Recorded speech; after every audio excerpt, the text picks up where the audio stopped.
mayong gabi mga ka-revelation. Ano sa pagkas sa Bible verse nga minubok ang atong pag-eskutan karon na nagahunahon na baka mo nga kaniadto sa lawa ang pinulungan sa tibuok na kalibutan. Atong pagkabugon din sa Genesis 11:1 manayon diri. Og ang tibuok nga yuta may usa lamang ka sinultihan og usa-usab ka pinulungan. Walay pagduha-duha. Kaniadto usa lang ang sinultihan. Nganong sa pagkakaroon daghan na may sinultihan. Nagkalain mga pinulungan karon nga di na magkasinagtanay ang matag usa. Nganong mga atong mga sinultihan nagkatibulapan.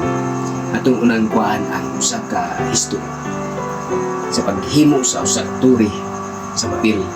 Usa lamang ka sinultihan niadto higayon. Apan sa kalit ang Diyos na suko nila nilang higayon na gumikan kay gipakitaan sila sa saad ni Jesus nga dili na sila lulupon ang tibuok na kalibutan apan sila nagsupak sila gihimo nila ang usa ka turi nga mosangko ngadto sa langit. So ang hinungdan nga diin nasuko si Jesus ug didto nagtibulaag ang atong nasong. Okay, atong basahon ni sa Genesis 11 City Henry.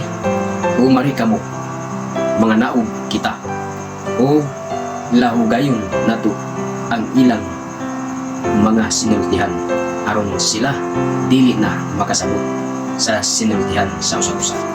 Meaning mga revelation ito higayon na sa paghimo na sa turi sa Babil nga diin niabot na dito sila sa panganuran apan ang Diyos na suko kanila karon na dinay sa terno Ilonggo sinultihan waray English, Russia, Chinese, Arabic o uban pa. So mga kini atong takip karon may medyo ato yun nasabtan. Kung may naman ka ninyo maayong gabi mga ka-revelation o God bless.